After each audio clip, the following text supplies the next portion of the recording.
వార్తలకు స్వాగతం. ముందుగా హెడ్లైన్స్. ప్రభుత్వానికి కలెక్టర్లే brand అంబాసిడర్లు, CM Nara Chandrababu Naidu.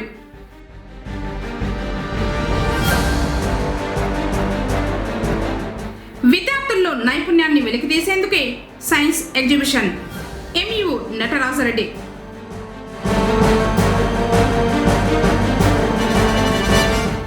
Mulberry సాగుతో రైతులకు అధిక ఆదాయం, శిక్షణ కార్యక్రమంలో ఏఎస్ఓ అరుణ.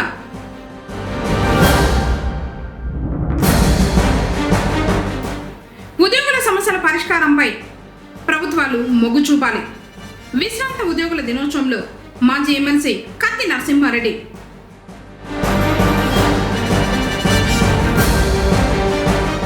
కారుతో సహా 5 ఎర్రచందనం దొంగలు స్వాధీనం. వార్తలోని వివరాలు. జిల్లాల కలెక్టర్లు ప్రభుత్వానికి అంబాసిడర్లుగా పనిచేయాలని, ప్రభుత్వంపై సానుకూలత రావాలంటే అధికారులదే కీలక పాత్ర అని ముఖ్యమంత్రి నారా చంద్రబాబు నాయుడు పేర్కొన్నారు. దేశంలోని అన్ని రాష్ట్రాలు ఏపీ గురించే చర్చించుకునేలా ప్రభుత్వంపై ప్రజలకున్న విశ్వసనీయత కొనసాగించేలా చూడాలని అధికారులకు మార్గదర్శనం చేశారు. పొలిటికల్ గవర్నెన్స్ అనేది కీలకమని, కలెక్టర్లు తమ ప్రతిభ ద్వారా కూటమి ప్రభుత్వానికి మంచి పేరు తెచ్చేలా చూడాలని సీఎం చెప్పారు. ప్రతి నిమిషం తనని తాను మరింత ఉన్నతంగా తీర్చిదిద్దుకుంటానని అధికారులకు ముఖ్యమంత్రి వివరించారు. ఆంధ్రప్రదేశ్లో ఇక నుంచి స్పీడ్ ఆఫ్ డెలివరింగ్ గవర్నెన్స్ ఉండాలని ముఖ్యమంత్రి జిల్లా కలెక్టర్లకు దిశానిర్దేశం చేశారు. స్పీడ్ ఆఫ్ డూయింగ్ బిజినెస్ తరహా విధానాన్ని పరిపాలనలోనూ తెస్తున్నట్లు సీఎం ప్రకటించారు. రాష్ట్ర సచివాలయంలో 2 రోజుల పాటు జరుగుతున్న 5వ జిల్లా కలెక్టర్ల సమావేశంలో బుధవారం వివిధ అంశాలపై సీఎం జిల్లా కలెక్టర్లకు సూచనలు జారీ చేశారు. జిల్లా కలెక్టర్లు అధికారుల పనితీరును స్పీడ్ ఆఫ్ డెలివరింగ్ గవర్నెన్స్నే కొలమానంగా తీసుకుంటామని స్పష్టం చేశారు. కొన్ని జిల్లాలు అనుసరించే బెస్ట్ ప్రాక్టీసెస్ మిగతా జిల్లాల్లోనూ అమలు చేయాల్సిన అవసరం ఉందన్నారు. కొన్ని అంశాల్లో ప్రజాప్రతినిధుల సేవలను కూడా వినియోగించుకోవాలని సూచించారు. అధికారులు, ప్రజాప్రతినిధులు ఎవరైనా నిత్య విద్యార్థి లాగానే ఉండాలని, నిరంతరం వివిధ అంశాలను తెలుసుకుంటూ అభివృద్ధిలో భాగస్వామ్యం కావాలని చెప్పారు. కలెక్టర్ల సదస్సులో చర్చలు మొక్కుబడిగా సాగకుండా అర్థవంతమైన సమీక్షలు, చర్చలు జరపాలన్నారు. ప్రజల్లో సంతృప్తిని పెంచేలా పౌర సేవలను అందించాలని కలెక్టర్లను కోరారు. విద్యార్థుల్లో సైన్స్ అండ్ టెక్నాలజీపై తమకున్న నైపుణ్యాన్ని ప్రదర్శించేందుకు సైన్స్ ఎగ్జిబిషన్ ఎంతగానో ఉపయోగపడుతుందని ఎంఈఓ నటరాజరెడ్డి తెలిపారు. బుధవారం పొంగలూరు పట్టణం కొత్త ఇండ్లలోని మున్సిపల్ హైస్కూల్లో నిర్వహించిన మండల స్థాయి సైన్స్ ఎగ్జిబిషన్ను ఎంఈఓ ప్రారంభించారు. 48 పాఠశాలల నుంచి విద్యార్థులు స్వయంగా తయారు చేసిన 130 ప్రయోగాలను ప్రదర్శించారు. విద్యార్థులు ప్రయోగాలను ఉపాధ్యాయులు తిలకించారు. విద్యార్థుల్లో దాగి ఉన్న సృజనాత్మకతను వెలికి తీయడానికి ఆవిష్కరణలు ఎంతగానో ఉపయోగపడతాయని అన్నారు. భావి భారత శాస్త్రవేత్తలుగా విద్యార్థులు ఎదగడానికి సైన్స్ ఎగ్జిబిషన్లో విద్యార్థులు పాల్గొన్నారని ఎంఈఓ సూచించారు.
మన పొంగనూరు పట్టణంలో మండల స్థాయి సైన్స్ ఎగ్జిబిషన్ అనేది నిర్వహించినాము.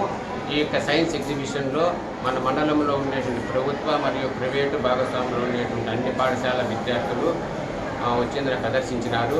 ఈ యొక్క పాఠశాల మున్సిపల్ హై స్కూల్ కొత్తలో ఆ పాఠశాల నందు మండల స్థాయి సైన్స్ ఎగ్జిబిషన్ జరుగుతూ ఉన్నది.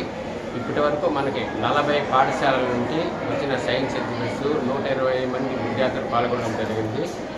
దీంట్లో 7 సబ్-థీమ్స్ నందు మనకి ఇప్పుడు వచ్చిన సైన్స్ ఎగ్జిబిట్స్ ప్రదర్శించినారు.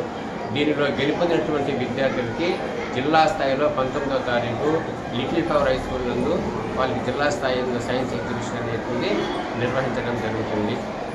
ఇది ఈరోజు మండల స్థాయిలో జిల్లా స్థాయిలో ఉండేటువంటి అన్ని మండల కేంద్రాలలో జరుగుతూ ఉన్నటువంటిది. తరువాత 19వ తారీఖు ఇవన్నీ ఉండేటువంటిది మనకి జిల్లా స్థాయిలో లిటిల్ ఫ్లవర్లో నిర్వహించడం జరుగుతుంది సార్. కారుతో సహా ఎర్రచందనం దొంగలను స్వాధీనం చేసుకున్నట్లు పొంగనూరు అటవీ శాఖ అధికారి శ్రీరాములు తెలిపారు. బుధవారం పొంగనూరు అటవీ శాఖ కార్యాలయంలో స్వాధీనపరుచుకున్న దొంగలను మీడియాకు చూపారు. ఈ సందర్భంగా ఆయన మాట్లాడుతూ సోమల మండలం తుగడంవారిపల్లి గ్రామ సమీపం వద్ద ఎర్రచందనం అక్రమ రవాణా జరుగుతోందన్న సమాచారం బీట్ ఆఫీసర్ షాజహాన్కు రావడంతో మంగళవారం సాయంత్రం సిబ్బందితో కలిసి వాహనాలను తనిఖీ చేసినట్లు చెప్పారు. మారుతి కారు ఆపినట్టే ఆపి ఒకసారిగా వేగంగా వెళ్లడంతో తాము ఆ వాహనాన్ని 3 కిలోమీటర్లు వెంబడించినట్లు తెలిపారు. నంజంపేట సూరయ్యగారిపల్లి రోడ్డులో కారును ఆపివేసి డ్రైవర్ చీకటిలో పారిపోయారన్నారు. కారును తనిఖీ చేయగా అందులో 172 కేజీలు బరువున్న 5 ఎర్రచందనం దుంగలు లభించాయన్నారు. వీటి విలువ 4,38,000 రూపాయలని చెప్పారు. దీంతో కారుతో సహా వాటిని స్వాధీనం చేసుకుని కేసు నమోదు చేశామన్నారు. వారి కోసం కూడా గాలింపు ముమ్మరం చేశామన్నారు. నా పేరు Sriramulu, Punganur forest ranger sir. ఈ రేంజ్ నందు నిన్న సాయంత్రము 6 గంటలకు మా సిబ్బంది సోమల మండలం తుగడంవారిపల్లి వద్ద అందిన రహస్య సమాచారం మేరకు FDO షాజహాన్ మరియు మిగతా ప్రొటెక్షన్ ఆఫీసర్స్ సిబ్బంది అందరూ కలిసి ఒక అనుమానిత వెహికల్ వస్తుందనే సమాచారంతో వీరు దానికి వెతుక్కుంటూ పోతుండగా వారికి అకస్మాత్తుగా మారుతి సుజుకి అనే కారు ఎదురొచ్చింది. వెంటనే వీళ్ళు దానిని ఆపడానికి ప్రయత్నం చేయగా అతను నేరుగా వీరిపై దూసుకొస్తూ ఆపినట్లు ఆపి వెంటనే తర్వాత దాన్ని రైడ్ చేసుకుంటూ వెళ్ళిపోయినాడు. వీళ్ళ మీద కూడా దాదాపు కాళ్ళ మీద కూడా FDO కాలు మీద కూడా అది కారు ఎక్కించి తర్వాత వెహికల్ని కూడా దానికి గుద్దేసి పోతుండగా ఇమీడియట్లీ ఆ సిచ్యువేషన్లో ఎన్నింతాదులకు అందరికి కూడా ఇన్ఫర్మేషన్ ఇచ్చగా మేము కూడా మిగతా సిబ్బంది అందరూ కలిసి కూడా అక్కడికి దాన్ని పట్టుకునే దానికి ఏర్పాటు చేస్తూ తర్వాత సోమల మండల పోలీసు వాళ్ళకి కూడా ఇన్ఫార్మ్ చేయడం అయింది. వెంటనే అన్ని రూట్లలో కూడా సిబ్బంది అందరూ దాడి చేసే ప్రయత్నం చేసుకొని దాన్ని పట్టుకునే ప్రయత్నం చేసుకుండగా ఇంకా దొరికిపోతా అనే ఉద్దేశంతో ఆ కారు డ్రైవరు తుగడంవారిపల్లి విలేజ్ వద్ద కారు ఆపేసి అతను తప్పించుకొని పారిపోయినాడు. వెంటనే సిబ్బంది ఆ కారును పరిశీలించగా అందులో ఎర్రచందనం ఉన్నట్లు నిర్ధారించినారు. వెంటనే పోలీస్ సిబ్బంది మరియు మేము అందరూ కూడా అక్కడ చేరుకొని పరిశీలించగా అది దాదాపు 5 ఎర్రచందనం దొంగలు. అందులో మొత్తం వాటిని ఈరోజు తూకం వేయగా 172 కేజీలుగా తేలింది. దాని విలువ 4,38,000 దాదాపుగా ఉన్నట్లు తెలిసింది. వీటిని వెంటనే ఇవి ఎక్కడ కొట్టినారు, తర్వాత ఎక్కడి నుంచి రవాణా చేస్తున్నారు అనే విషయాలన్నీ విచారణ చేస్తున్నాము. విచారణ తర్వాత అది బయట నుంచి వచ్చిందా లేదంటే ఇక్కడ ఏమన్నా అడవిలో కొట్టారా లేదంటే పొలాల్లో ఏమన్నా కొట్టారా అది విచారణ చేస్తున్నాము. విచారణ చేసిన తర్వాత దాని వెనుక ఎవరున్నారు ఏమనేది ఎవరున్నా కూడా చట్టపరంగా మేము వారిని అరెస్ట్ చేసి తీసుకుంటాము. ప్రస్తుతానికి అతను విచారణలో కొనసాగుతోంది కేసు. ఉన్న విషయము మీకు తెలియజేస్తున్నాము. Thank you very much. Rajampet parliament Telugu Desam party అధ్యక్షులుగా ఇటీవల నియమితులైన సుగవాసి ప్రసాద్ బాబును పుంగనూరు పట్టణానికి చెందిన తెలుగు తమ్ముళ్లు బుధవారం మర్యాదపూర్వకంగా కలిశారు.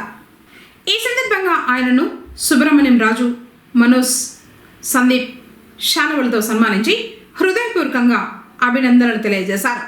ఈ సమావేశంలో పుంగనూరు ప్రాంత అభివృద్ధిపై ప్రత్యేక దృష్టి సారించాలని నాయకులు ఆయనను కోరారు. అలాగే పార్టీ బలోపేతం, స్థానిక సమస్యలు, ప్రజల అవసరాలపై సుగవాసి ప్రసాద్ బాబుకు వివరించారు. దీనికి సానుకూలంగా స్పందించిన ఆయన పుంగనూరు అభివృద్ధికి తగిన ప్రాధాన్యం ఇచ్చారని, భరోసా కల్పించారని వారు తెలియజేశారు. త్వరలోనే పుంగనూరుకు వచ్చి పార్టీ నాయకులు, కార్యకర్తలతో సమావేశం నిర్వహిస్తానని వారు తెలిపారు. కార్యక్రమంలో జంపాల మోహన్ నాయుడు, గంగరాజు, మనోజ్, సందీప్ తదితరులు పాల్గొన్నారు. ఏపీ PCC చైర్పర్సన్ షర్మిల జన్మదిన వేడుకలను పుంగనూరులో ఆ పార్టీ శ్రేణులు ఘనంగా నిర్వహించారు. పట్టణ పార్టీ అధ్యక్షులు అయూబ్ బాషా ఆధ్వర్యంలో బుధవారం స్థానిక దివంగత వైఎస్ఆర్ విగ్రహం వద్ద బ్యానర్ సంచాలు కాల్చి కేక్ కట్ చేసి వేడుకలు నిర్వహించారు.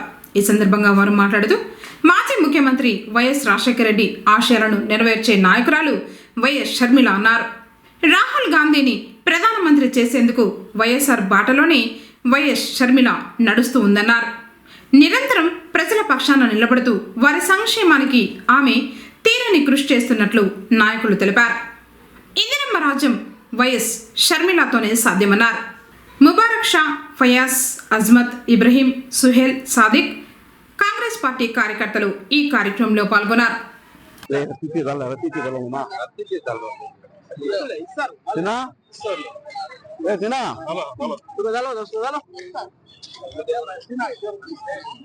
ఈరోజు ఏపీసీసీ అధ్యక్షురాలు వైఎస్ షర్మిలమ్మ గారి పుట్టినరోజు సందర్భంగా పొంగనూరు పట్టణ కాంగ్రెస్ పార్టీ ఘనంగా జరుపుకోవడం జరిగింది. వైఎస్ షర్మిలమ్మ గారు వైఎస్ రాజశేఖర రెడ్డి గారి ఆశయాలను నెరవేరుస్తుంది. ఆమెను మనము కాంగ్రెస్ పార్టీ తరఫు నుంచి గెలిపించుకొని ముఖ్యమంత్రి చేస్తే మనకు ప్రత్యేక హోదా మరియు పోలవరము ప్రతి ఒక్కటి కూడా మనకు ఆమె ముఖ్యమంత్రి అయితే అందిస్తుందని చెప్పి తెలియజేసుకుంటూ మనమంతా కలిసి కాంగ్రెస్ పార్టీని బలోపేతం చేసి వైఎస్ షర్మిలమ్మని ముఖ్యమంత్రి చేసి మరియు కేంద్రంలో రాహుల్ గాంధీ గారిని నాయకత్వాన్ని బలపరిచి ప్రధానమంత్రి చేయాలని మనమందరం ఒకటై ఇది చేయాలని కోరుకుంటున్నాం. జై కాంగ్రెస్, జై జై కాంగ్రెస్, జై రాహుల్ గాంధీ, జై షర్మిలమ్మ. మల్బరీ సాగుతో రైతులు లక్షల ఆదాయం పొందవచ్చని పట్టు పరిశ్రమ శాఖ ఏఎస్ఓ అరుణ అన్నారు. పొంగనూరు మండలం ఉలవలదిన్నె సమీపాన ఉన్న సచివాలయంలో పట్టు పురుగుల పెంపకం, మల్బరీ తోట నిర్వహణపై రైతులకు శిక్షణ కార్యక్రమాన్ని నిర్వహించారు. పురుగుల పెంపకపు షెడ్డును నిర్మించుకోవడానికి సబ్సిడీతో రుణాలు ఇస్తామని చెప్పారు. మల్బరీ సాగుతో సంవత్సరానికి 3 లక్షల ఆదాయం పొందవచ్చని చెప్పారు. తర్వాత రైతులకు పలు సూచనలు ఇచ్చారు.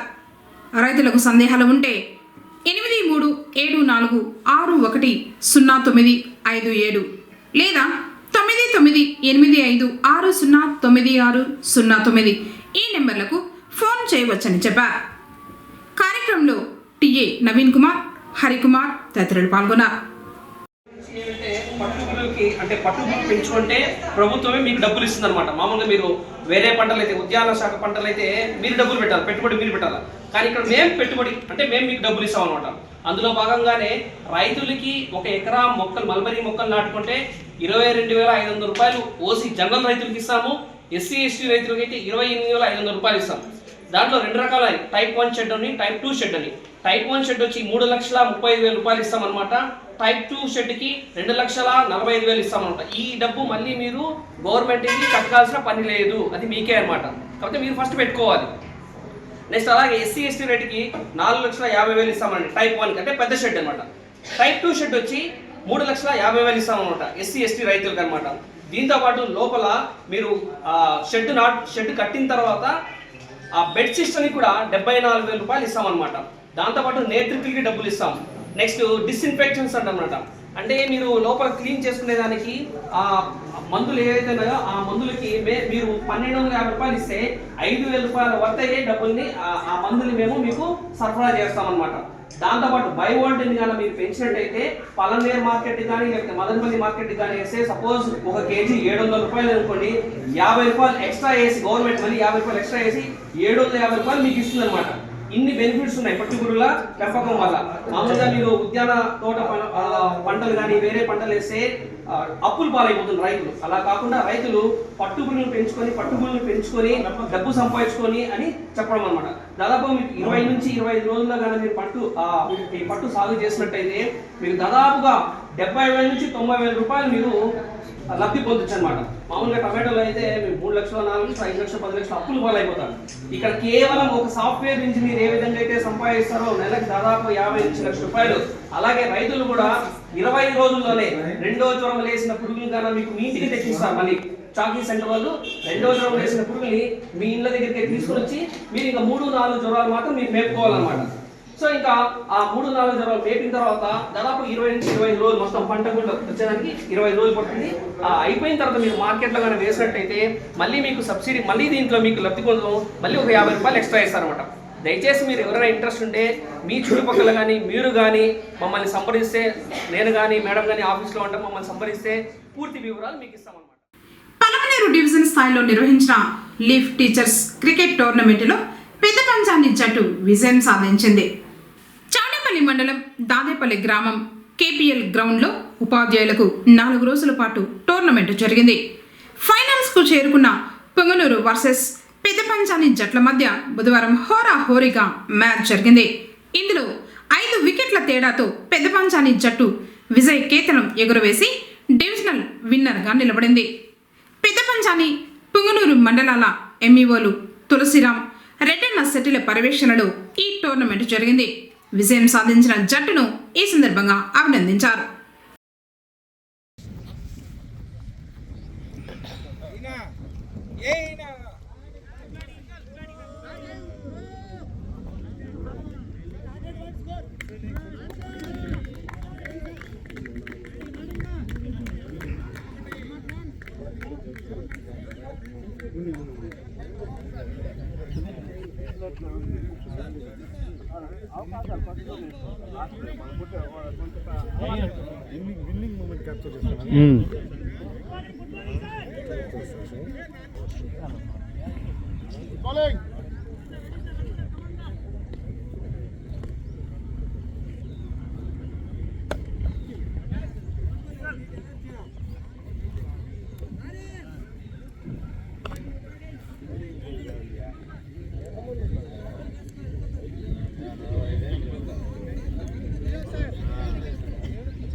గత 4 రోజులుగా పలమనేరు డివిజన్ లెవెల్ క్రికెట్ టీచర్స్కి క్రికెట్ ఏర్పాటు చేయడం, అదే ఉమెన్ టీచర్స్కి త్రోబాల్ ఏర్పాటు చేయడం జరిగింది.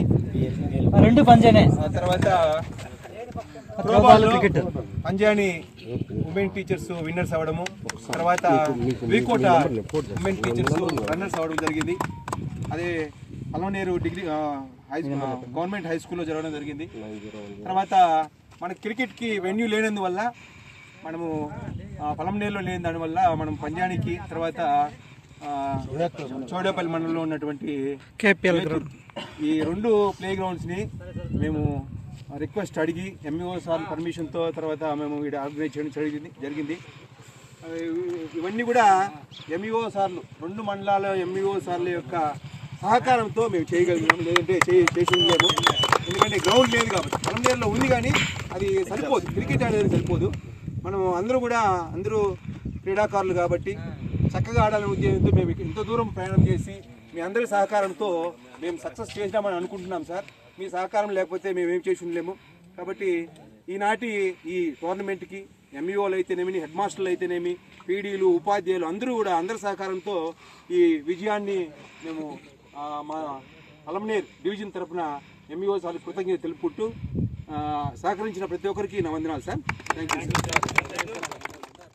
ఉద్యోగుల న్యాయమైన డిమాండ్లను కేంద్ర రాష్ట్ర ప్రభుత్వాలు పరిష్కారంపై దృష్టి సారించాలని ఉపాధ్యాయ మాజీ ఎమ్మెల్సీ కత్తి నరసింహారెడ్డి డిమాండ్ చేశారు. పొంగనూరు పట్టణం తాటిమకులపాలెంలోని విశ్రాంత ఉద్యోగుల భవనంలో బుధవారం అఖిల భారత విశ్రాంత ఉద్యోగుల దినోత్సవాన్ని ఘనంగా నిర్వహించారు. ఈ సమావేశానికి ముఖ్య అతిథులుగా ఆయన హాజరయ్యారు. మొదట ప్రభుత్వ ఉద్యోగుల పెన్షన్ కోసం పోరాడిన డిఎస్ నకారా, జస్టిస్ చంద్రచౌడ్ చిత్రపటాలకి పూల మాలలు వేసి నివాళులర్పించారు. ఈ సందర్భంగా కత్తి నరసింహారెడ్డి మాట్లాడుతూ ప్రభుత్వం వెంటనే మనకు రావాల్సిన డిఏ బకాయిలు, నూతన డిఏ ప్రకటించాలని, బకాయిలు మంజూరు చేయాలని, త్వరలోనే పిఆర్సీ ప్రకటించాలని, ఇలా తమ న్యాయమైన డిమాండ్లను ప్రభుత్వం పరిష్కరించాలని డిమాండ్ చేశారు. ఈ మధ్యకాలంలో పదవీ విరమణ చేసిన విశ్రాంత ఉద్యోగులు పివి రెడ్డెప్పరాజు, చెంగారెడ్డి, శ్రీరాములు రెడ్డి, భాస్కర్రావు, వాలేశ్వర శర్మ, ఇందిరమ్మ, రాజేశ్వరి, ఇంద్రాణి, జమునాబాయ్, రెడ్డెమ్మ, నాగప్ప, కృష్ణమాచారి, భాస్కర్ రెడ్డి, రామన్న, కమరుద్దీన్, ప్రభాకర్, సురేంద్ర, శ్రీనివాసులు, భాస్కర్, నాగరాజ, గణపతి, శ్రీనాథరావు, ప్రభాకర్రావు మరియు అతి వయోవృద్ధులు మునిరెడ్డి, రామయ్య, సుధాకర్, వెంకటరెడ్డి, కొండప్ప, రామకృష్ణయ్య వీరికి దుశ్శాలవలు కప్పి సన్మానించారు. కార్యక్రమంలో సంఘ అధ్యక్షులు చెంగారెడ్డి, ఏసీ నారాయణ రెడ్డి, విశ్రాంత డీఎస్పీ సుకుమార్ బాబు, భరత్ భూషణ్, శివకుమార్ రెడ్డి, గంగులమ్మ, సరస్వతమ్మ తదితరులు పాల్గొన్నారు. విశ్రాంత ప్రభుత్వ ఉద్యోగుల దినోత్సవం సందర్భంగా విశ్రాంత ఉపాధ్యాయులు సరస్వతమ్మ 10,000 రూపాయలను వితరణ చేశారు. నకరా గారి యొక్క జీవితకాలం చేసినటువంటి పోరాటం వల్ల ఈరోజు భారతదేశంలో ఉన్నటువంటి అందరూ కూడా పెన్షన్ అనేది ఒక హక్కుగా పొందడం జరుగుతుంది. అలాగే ఈ పెన్షన్ స్థానంలో 2001లో వచ్చినటువంటి భట్టాచార్య కమిటీ కానీ, 2004 నుంచి మన భారతదేశంలో అందరికీ అమలులోకి వచ్చినటువంటి న్యూ పెన్షన్ స్కీమ్ కానీ, దీనివల్ల ఉద్యోగులకు అలాగే ఉద్యోగ భద్రత లేకుండా పెన్షన్ అనేది ఒక ఫిక్స్డ్ పెన్షన్ లేకుండా పోయి అలాగే అది తొలగించేసేటువంటి ప్రయత్నం జరుగుతుంది. ఖచ్చితంగా కేంద్ర రాష్ట్ర ప్రభుత్వాలంతా కూడా ఏ రోజైతే కనుక 1982లో సుప్రీంకోర్టు జడ్జిమెంట్ ఉండదో కేంద్ర రాష్ట్ర ప్రభుత్వాలన్నీ కూడా అలాగే ఓల్డ్ పెన్షన్ సిస్టాన్ని అమలు చేయాలని చెప్పేసి డిమాండ్ చేస్తున్నాం. మొన్ననే ఈ ఏడాది మార్చి 25వ తారీఖున పెన్షన్ యొక్క వ్యాలిడిటరీ అలాగే బిల్ అనేది కేంద్ర ప్రభుత్వం లోక్సభలో అది అప్రూవల్ చేయడం జరిగింది. అది ఎటువంటి పరిస్థితుల్లో భవిష్యత్తులో వచ్చేటువంటి పిఆర్సీ ప్రయోజనాలు వర్తింపచేయని విధంగా అలాగా బిల్లు పెట్టడం అనేది ఇది చాలా నష్టదాయకం. వెంటనే ఆ బిల్లును ఉపసంహరించుకోవాలని రాబోయేటువంటి కేంద్ర ప్రభుత్వ ఉద్యోగులకు కానీ రాష్ట్ర ప్రభుత్వ ఉద్యోగులకు కానీ అలాగే ఇప్పుడు రిటైర్డ్ అయినటువంటి పెన్షనర్స్ కూడా రాబోయేటువంటి పిఆర్సీ ప్రయోజనాలన్నీ కూడా యథాతథంగా కొనసాగించాలని అలాగే అన్లిమిటెడ్ పరిమితి లేనటువంటి అలాగే ఒక 2 లక్షలు 3 లక్షలు అని కాకుండా అన్లిమిటెడ్ హెల్త్ కార్డు కూడా ఇవ్వాలా. వయసు అయిన తర్వాతనే సీనియర్ సిటిజన్ గౌరవించుకోవాల్సిన అలాగే కనీస బాధ్యత రాష్ట్ర కేంద్ర ప్రభుత్వాలపైన ఉన్నది కాబట్టి ఆ ఈహెచ్ఎస్ కార్డును కూడా సంస్కరించి అన్లిమిటెడ్ ఏ జబ్బుకైనా ఇన్పేషెంట్ అయినా అవుట్ పేషెంట్కైనా కూడా ఇవ్వాలి. ఒక 27,000 కోట్ల పిఆర్సీ బకాయిలు ఉన్నాయి. అలాగే వచ్చేసి ఒక 4 డిఏలు కూడా పెండింగ్లో ఉన్నాయి. వాటిని తక్షణం ఇవ్వాలి. 12వ పిఆర్సీ ఇంతవరకు కమిటీని కూడా వేయలేదు. ఆ కమిటీని కూడా వేసి నోషనల్ లేని 12వ పిఆర్సీని కూడా అలాగే రాష్ట్ర ప్రభుత్వం అమలు చేయాలని చెప్పేసి ఈ సందర్భంగా కోరుతూ అలాగే ఆర్టీసీ బస్సుల్లో అలాగే పెన్షనర్స్కు సీనియర్ సిటిజన్స్కు అలాగే ముఖ్యంగా సీనియర్ సిటిజన్స్కు రాయితీ అయితే ఇస్తున్నారు.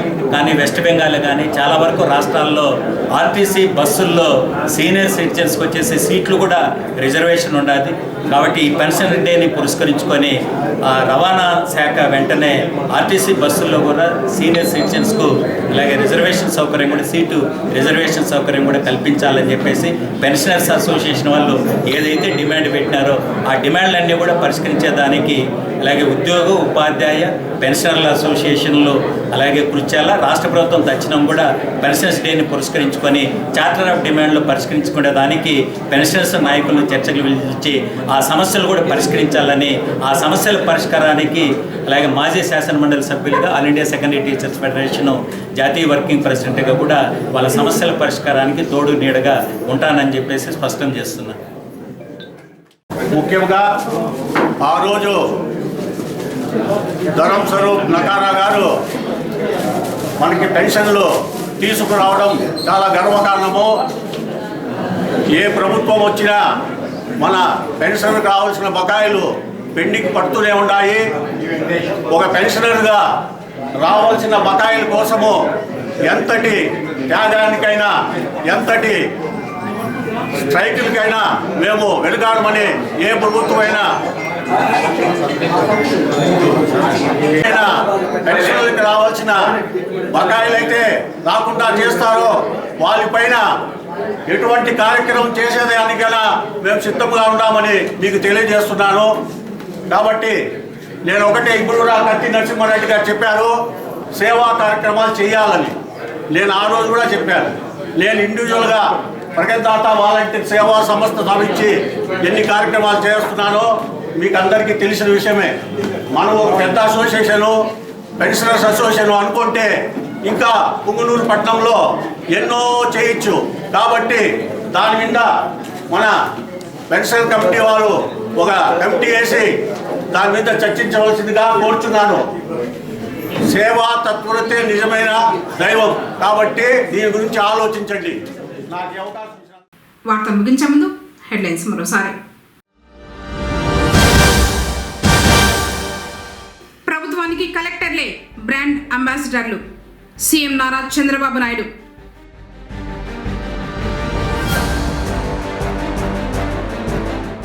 విద్యార్థుల్లో నైపుణ్యాన్ని వెలికితీసేందుకే సైన్స్ ఎగ్జిబిషన్, ఎంఈఓ నటరాజరెడ్డి.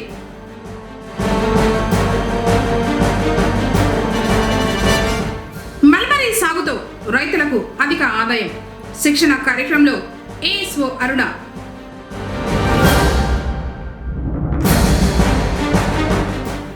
ఉద్యోగుల సమస్యల పరిష్కారంపై ప్రభుత్వాలు మొగ్గు చూపాలి. విశ్రాంత ఉద్యోగుల దినోత్సవంలో మాజీ ఎమ్మెల్సీ కత్తి నరసింహారెడ్డి.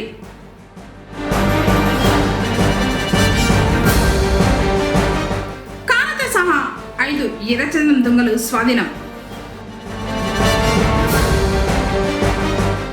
తిరిగి కేసీటీవీ వార్తలతో మళ్ళీ కలుసుకుందాం. అందరికీ నమస్కారం.